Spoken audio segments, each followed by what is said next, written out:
It's Reality Check with Craig Price.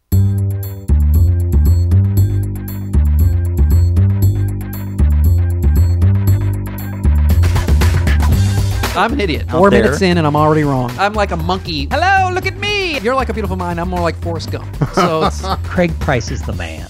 I knew it. Craig, shut up. It's Reality Check with Craig Price. This week, Jill Schiefelbein is here to talk about dynamic communication. Welcome to the podcast. Thank you for listening. Before we get to our great guest, a quick reminder that you can subscribe to the podcast via our new subscribe page at realitycheckpodcast.com. Go to the page, pick whichever way is best for you to listen to the show, and go. That's how you do it. I also want to let you know that if you have a guest that you'd like to see on the show, email me at craig@speakercraigprice.com. I'm always looking for interesting and new folks to talk to, but that's only half the case today. See, Jill Schiefelbein is a very interesting guest. You can check out episode 173 when she joined our roundtable. She's also the hardest working person in business of any kind. She's driven, smart, and doesn't take much crap from anyone. Why she tolerates me is beyond belief, but she's got a new book on dynamic communication, something that everyone, regardless of their career, should strive to improve.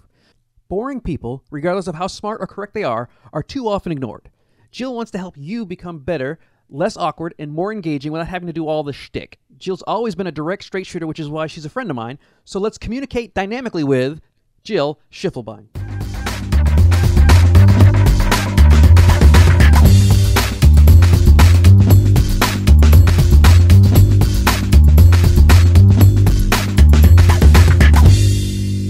You got a brand new communications book out today, which I'm very proud of you. It's with Entrepreneur, which is, you've been working with them for quite a while now.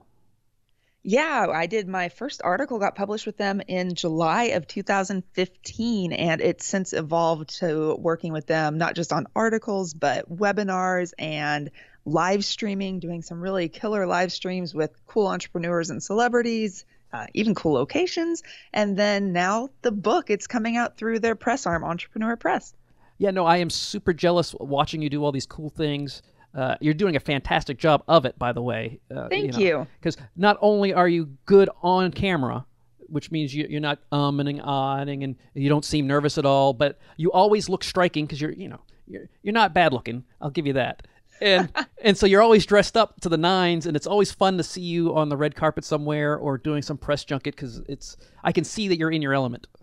No, thank you. I am. And it's funny because the first, being on camera, I am small town girl from small town Kansas, now living in the biggest, craziest city in New York City. And I'm still the girl who will walk out of my studio in no makeup and sweatpants and not think anything of it. But when I started to do these videos, I started to be a bit more conscious about it. And the night before I interviewed Eva Longoria for a live stream for Entrepreneur, I was stressing out because, listen, Eva Longoria is this amazingly beautiful, incredibly smart, savvy, petite woman.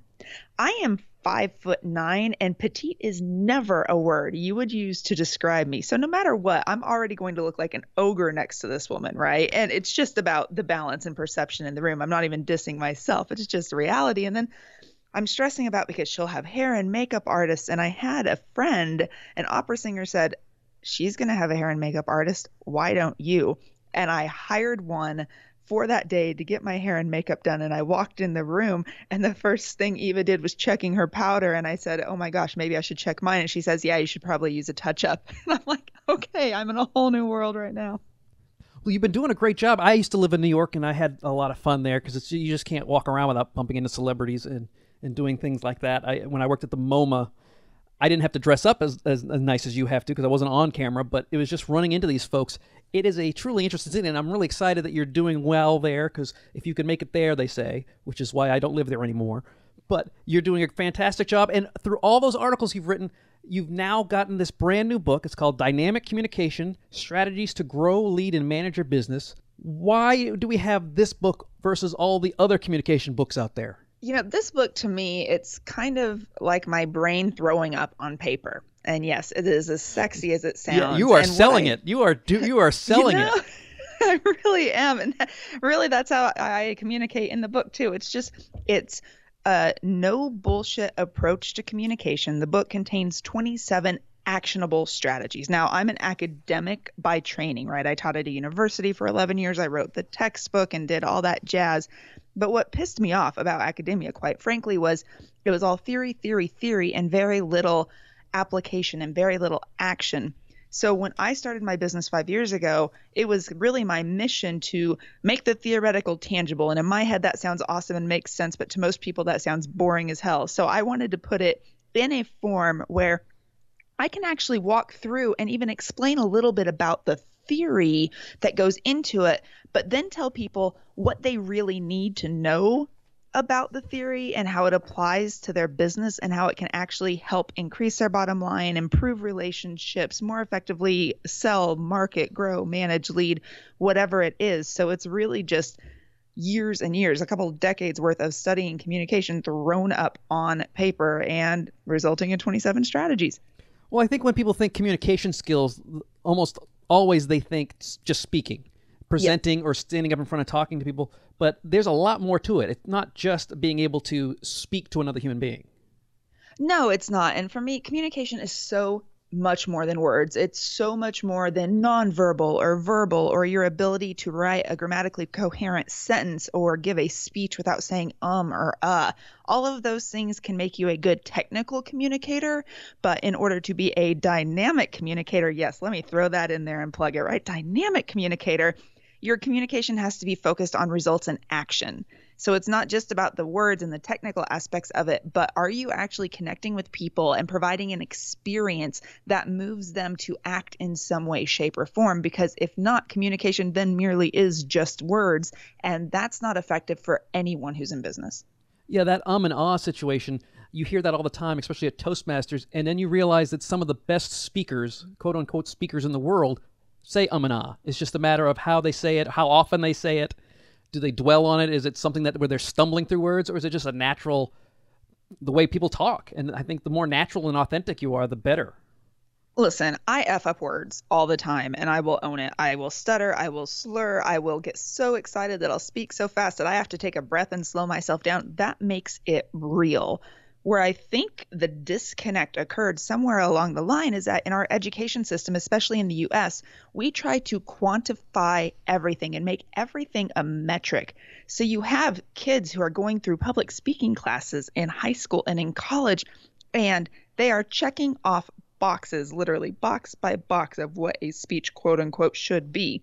And groups like Toastmasters, while they do help people gain some confidence in delivery, it's technical delivery. It's not the genuine connection with your audience delivery. So for me, this book is taking all strategies, and there's 8 parts to the 27 strategies put into 8 different parts. And one of the parts is on presentation skills, but only one of the 8, because it's really about taking what is theoretical, what people see as more technical, and putting it into a simplified strategy that people can take action on and not have to worry about checking boxes, but instead worry about getting results.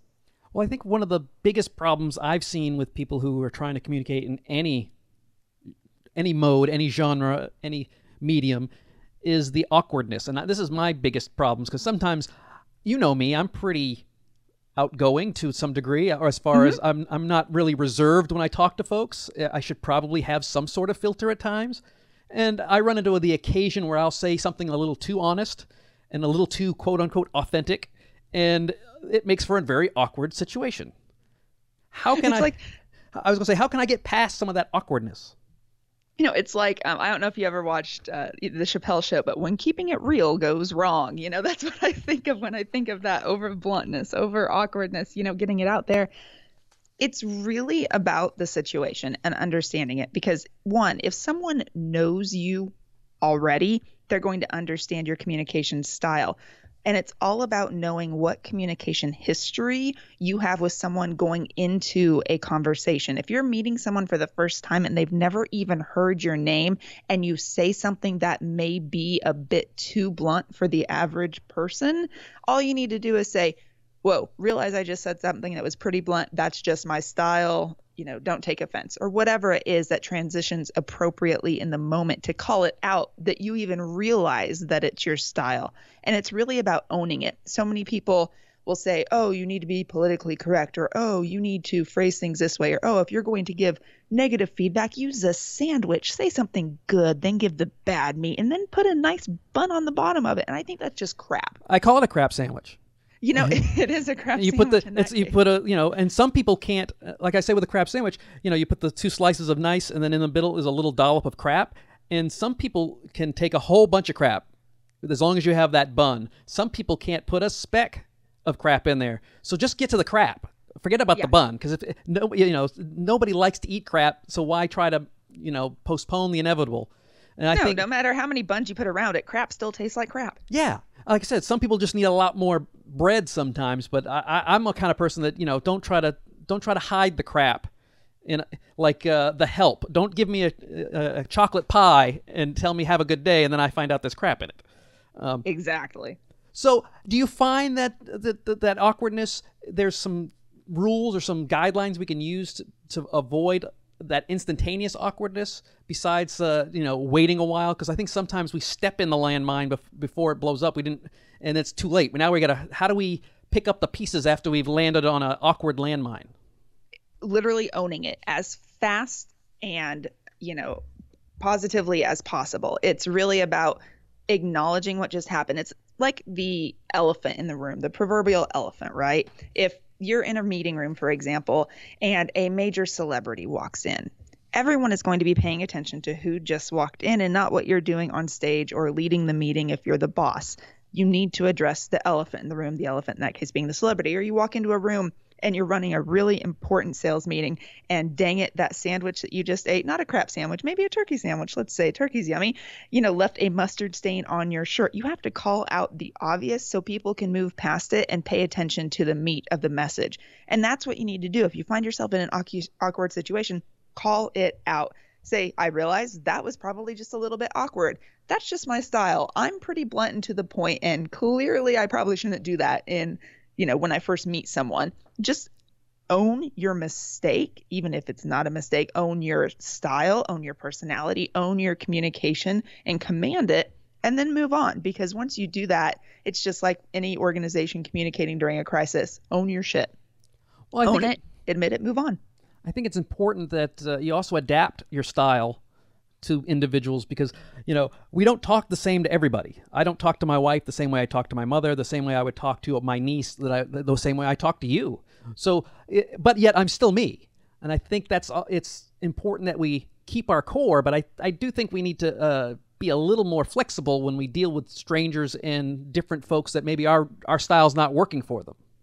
Right. And you always need to think before you go into any communicative episode, it's what result or what action do you want because this transaction occurred, because this communication occurred? What are you trying to get at? And I'm not saying it all needs to be manipulative or strategic, but you need to look at, what am I trying to gain from this conversation? And if your goal, for example, is to establish rapport with someone, then that means still being you, but meeting their communication style in the middle so you can have a solid rapport between the both of you. Just like communicating with your mother, as you said, the relationship that you've built and the communication history that you've built over time will allow you to have inside jokes with her that you wouldn't with someone else, will allow you to reference past events where you wouldn't with someone else. And you also learn over time how people best accept information coming from you. So it's a process. It's not something that you can just look at someone and because they had one color on a freaking personality test, you can say, okay, he's a green person, so therefore I must only communicate with facts. No, you lean towards logical if you're a green personality. If you've ever done any of those like 4-color, true color personality tests, whatever they are, you lean towards that, but that does not mean that that is your whole style. Right. It's different shades of green. Maybe you're green leaning towards 50 blue. shades, actually. Well, now we're getting into something that's a little more different type of leadership style and communication style. That would be where we call the safe word, coconut. If I say coconut, the interview is over. Okay, good to know. Good to know. Well, one of the things that is important is listening. That's how you figure this stuff out. But I think a lot of folks have a hard time listening. I have a hard time listening even when I'm like staring into someone's eyes. And that's mostly my ADHD. I am trying to listen. And one of the things that people always tell me that I do in interviews that they like is that I look at them and I'm kind of like watching their mouth move so I can actually actively listen, even though my brain is consciously trying to pull me away from that. and it's a chore that I have to do. But how can we listen better? Because I think all this information that we're talking about, that's the only way you're going to find out. When it comes to listening, let's talk about it on the personal front before the business front. I mean, even though some of these tips obviously apply in both. When it comes to personally, it's really doing your best, and it's freaking hard, to make sure that you are not anticipating what someone is going to say just so that you can start formulating your response early. And that is what so many people, myself included, are guilty of in a conversation. We are thinking so hard about what we want to say next that we're not actually listening to a person. So that's one thing. The other thing is really understanding what the other person's expectations are in the conversation. So if you're doing an interview, for example, the other person, like for example today, Craig, before the show we talked, I asked you what kind of your expectations were so I could listen to those and then cater my commentary or my responses accordingly. If you're doing any type of interview, if you're the interviewer, your interviewee is going to be listening for a way to probably best present themselves and hopefully to entice and excite your audience. The other way around, you're listening to them so you can make them shine and look like a rock star because, Craig, unlike some people, you're an experienced host and you're good at interviewing people because you genuinely want to make the people you talk to shine. And that's what makes your podcast, one that's been around for a long time. So it's really thinking about the intention behind it. From a business perspective, if you want to think about listening as it pertains to sales and really driving action, there's a key difference between how people are listening to information versus knowledge. And really, this is more about how people are listening to you. So your job then isn't listening so that you can have comebacks. It's listening so you know the right questions to ask that can continue the conversation. If someone's asking you questions or listening for information, they're never going to be in a position to buy or act. They have to be wanting to make that information turn into knowledge, into something that's going to apply in their world in order for that action to occur and for that communication to really actually drive results. I think that's why so many people get frustrated with customer service, because you'll call into a big, huge call center and they refuse to listen to you. They just go by the script. They're basically listening for keywords that they can then pop into a computer or they can flip to a page and then recite stuff. And it's like, no, just because I said there's an issue, that word doesn't mean that's the issue. I get so frustrated with Comcast, and it's my only choice here where I live, because when I try to call them up for a problem, the first thing they do is, well, did you turn it on and did you turn it back off again? And it's like, I've gotten through all of that stuff. I've told you what the problem is, but you have to go through your script, and that can be very frustrating. It is actually. I think I forget what number it is, but I'm pretty sure it's chapter 5 in my book is actually called Death by Sales Script. It's in the sales machine /ninja/badass part of the book. And literally the book is written very colloquially just with words like that because that's how I want to make things accessible. But it talks about exactly what you said, that sales scripts or customer service scripts in this instance can actually harm the customer interaction and actually hurt your brand, hurt your integrity, hurt your messaging, even though it may be so well scripted and laid out. You're not listening to the actual customer to see what state of information or knowledge they're in. You're listening for keywords, and that just doesn't work. Well, before I let you go, because I really wanted to corner you on this, because you've been doing so many things in communication, but one of the things you've been thriving at, and we talked about it briefly ahead of time, is the videos that you've been doing with Entrepreneur. And you're doing live streaming, you're doing pre-taped segments, you're really like head first into this video. And I think that's going to be the next, I mean, it's pretty obvious that that's going that way, but video is going to have to be everybody's business at some point. So let's talk about how to do that, because that's where I'm starting at new, and I'm having some issues getting rid of some of that awkwardness, because you are talking to nothing. You're talking at your phone, not into your phone. Or in some cases, you're talking at a camera. What do you need to think about when you're doing video? Let's not talk about live streaming yet, but if you're just going to sit down and you're going to start recording some video, how can we be a dynamic communicator video-wise? You got to make love to the camera. You really do. Wait a minute. What kind of videos are you doing? I'm not doing those kind of videos. I know, 50 Shades of whatever. Yeah, exactly. It's really, this was when I went to the studio. So rewind back to 2012 when I really started playing with video at a serious level for the first time, where I actually went into a studio, hired the hair and makeup artist, did all of that stuff and went in and knocked out 70 videos in a day. I walked in and the producer's like, how are you going to do this? I said, simple. I'm going to make love to the camera. And all the guys laughed and were, borderline inappropriate comments. And it was fine. It was just a good collegial environment. And we just got right to it. And it's really, for me, what I do is I look at that camera, I look at that lens, whether it's a camera, a phone, whatever it is, I look at it as if I'm having a one-on-one conversation with someone. And a lot of times I think where people get it kind of switched in their head is, well, I'm making a video and so tons of people are going to watch it and see it. But here's the deal. People consume video individually. So if you can just picture your ideal client, your ideal audience member, your ideal viewer in that camera. I mean, heck, staple a picture of someone up there if you need to. I don't care. Do that and just think of that one person while you're recording. Don't think of the big audience. Just think of that one single person and have a conversation as much as you can with that lens. And sometimes you even have mini dialogues in your head going back and forth. The other thing is, unless it is absolutely mandatory for you, do not script it. Do not use a teleprompter. I know that the majority of people who are doing video in some capacity often use teleprompters, but you can tell in so many cases. And it's really when you'll lose your connection with the audience as soon as someone realizes, oh, this is way too perfect. This is way too scripted. This is not authentic. This is, really just disingenuous. And people don't want that. Now, when you have to deliver something that's very specific, instructions or a warning, whatnot, I understand you need that stuff up there. But if you can, move away from the teleprompter, because when you read, you disengage a little bit of your brain that would otherwise be focused on making a connection. So how do you stay on point? Is it something where you put bullet points in your peripheral or somewhere so you can just casually look at them for a second just to figure out where you're going to go next, or just try to memorize it, which I think is also not necessarily a great thing? No, you don't want to memorize. Using a speaking outline, which is literally just a bulleted list of some main ideas. And these bullets are maybe 1 to 5 words max, just something that will trigger your thinking. And when you're practicing these videos, don't memorize and do not write them out word for word. If you write them out in a bulleted form, what you do to practice just at first is you have that bulleted list in front of you. So let's say you have 3 main points you want to discuss and you have 1 note for your intro and 1 note for your conclusion. Well, you can discuss those main points in a number of different ways and you'll still get the same type of result.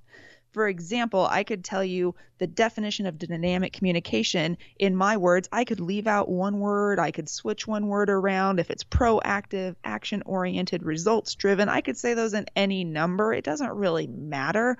What matters is the point gets across. So when you practice, other than maybe your first line, which gives some people comfort if they have that first line down pat and they use the same one every time, no big deal. Other than that, just look at your bullets and start talking. Don't even look at a timer, hit record on your audio and start talking through each point. Listen to it, think of what you liked, what you didn't like, look at your timing, what do you need to cut out, and then do it again. Don't use a script, just use that bullet. And as you do that, you'll gain efficacy and confidence with your material. And then if you need to use a teleprompter just to put up the bullet points and you can have someone switching it as you go through each bullet point, that's perfectly fine. Yeah, because I kind of set up my presentations that way because I'm not in the luxurious situation where I am the keynote speaker. I am the keynote, but I work with associations and there's, presidents who go too long, or there's somebody's giving announcements, and so my designated hour turns into 45 minutes or turns into 90 minutes, so I set mine up so I can edit it in my head at any moment. So that way, no matter what the time frame is, I can end it and nobody in the audience knows that I either dropped a huge piece or I started to add a huge piece because of time constraints. I think that's part of being a professional, is you got to fit the time they give you. So I always over-prepare and get ready to jettison things. And so I always think in bullet points because my brain, that's why I didn't make it as an actor. I can't remember anything, especially well-crafted words. I'm going to basically destroy them. So I try not to script anything out. And I think another thing that people do when they're making video is they're so focused on what they think they need to be doing and what they think they need to be talking about, where really the best videos are those in which you share something that you genuinely know, understand, and are passionate about. So my first 52 video series, I was like, wow, I approached it very in an academic way. Here are 52 topics you need to be a better communicator. And I'm a public speaker, and I recorded those videos. And very rarely, in only a couple videos, did I add any personalization to it. And don't get me wrong, I'm damn proud of those videos. They've gotten like 750,000 views on YouTube. I'm doing pretty okay with them, but it's solely education. Where it's going now is that unless people are searching for a strict how-to something, they want to be entertained a little bit. Humor is a way to do it. Stories are a way to do it. So if you can, even in interviews, bring in a short story or snippet, it can really help add character to the videos, and also it gets you out of your maybe scripted or, what I have to do or think I need to do mindset, because then you can start living that story in the moment, and it just sets you mentally on a better path. Well, with the video, you can edit it, you can redo it. Mm-hmm. You've been really doing a lot of live streaming, which is the newest thing. Facebook Live is a great tool you can use. There are other streaming. I know you can do live on YouTube, and there's other things. But with live, you got one shot. So what do you do differently than a recorded video? For me, it's interesting, and I can address this from two different angles, from the streams that I just do that are just me, that I do on my page, or the streams that I do for Entrepreneur, which are me interviewing other people. Which one do you want me to hit first? Let's do the individual one, because I kind of know how to do it. I think a lot of us will know how to do the interview to some degree, because it's carrying on a conversation in front of other people, which is, at least you have some help. When you're doing it by yourself, you've got no help. It's you.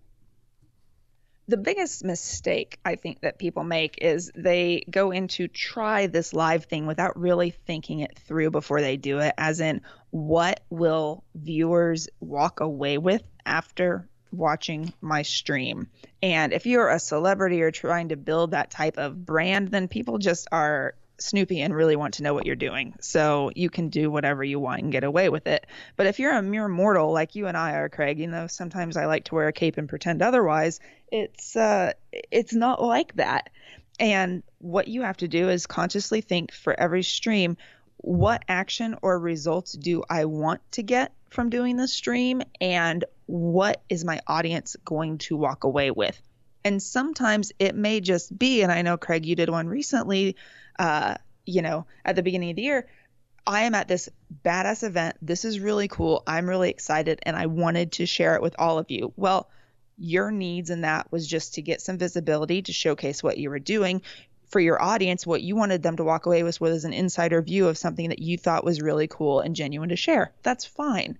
For me, most of my streams lately have been about either lessons I've learned or milestones in processes. So with this book coming out, I did a handful of videos or streams along the way that really just walked people through every stage of the process. And my intent with those is to have the people who follow me, who are involved in my community, who are also excited for me, to give them an opportunity to more intimately share in that excitement and really see the process. So when they go to publish their books, they have a leg up because they know someone who's gone through it and they've seen the very transparent process. I did one the other day dealing with live streams and haters, because I did a stream that got about over 100,000 views in about 12 hours. And it was my most viewed stream by far. And the hate that came out of it and the trolls online were the most by far. And so I took what I learned from that, and I had 3 takeaways I wanted to share. And I literally made Post-it notes and put them up right by my camera as I was doing it. And as I covered each point, I took a little Post-it note down because I knew I wanted to hit it. And never read the comments, or at least if you read the comments, understand that the negative comments usually are not very constructive. No. And it could be kittens playing with a ball of string or something cute, and there's going to be horrible comments. It's just it's just the way the world is nowadays. It's a sad fact. But I remember you doing that one. I remember seeing it. You were fantastic in it, quite frankly. And thank you. And you've been just killing it. And I want people to know that your book is out today. It's called is. Dynamic Communication: Strategies to Grow, Lead, and Manage Your Business. It's available at Amazon and all major outlets. But where can people find you, and if they want you to come speak to them? You can look up more information at the book at dynamiccommunicationbook.com. There's all my info on there, but really Dynamic Jill. I am everywhere on social at Dynamic Jill, and that is a great way to get in touch with me. It's so exciting. And for anyone who is thinking about going through, or maybe who has done the self-publishing book process and wants to think about going to the traditional publishing process, I put tons of stuff on Facebook about my real, authentic, and sometimes ugly experiences about the process. Ugly because of me, what I put myself through, not because of my publisher. They actually kicked ass and were awesome, and it was a lot easier than I expected. But, like I gained 10 pounds while writing this book. I call it my book baby. It craved Dr. Pepper, Butterfinger Bites, and spinach paneer saag. That was really what it wanted, and I did not manage it well. Well, I had the exact opposite as with my book. It was not well done. It was not well managed. The publisher was a joke, and I lost 10 pounds in stress. So I'm glad that you had a great, positive, and I want people to go get it at Amazon. And Jill, it is always a pleasure to talk to you, my friend, and I can't wait to see you again soon. Thanks, Craig. Thanks for having me on. I appreciate it. That's the show. Thanks to Jill for taking time out of her busy day. You can subscribe to the podcast at realitycheckpodcast.com. And while you're there, you can sign up for the newsletter, follow us on Twitter at realitycheckpod, and like the Facebook page. Leave a review on iTunes if you can, and we'll see you next week.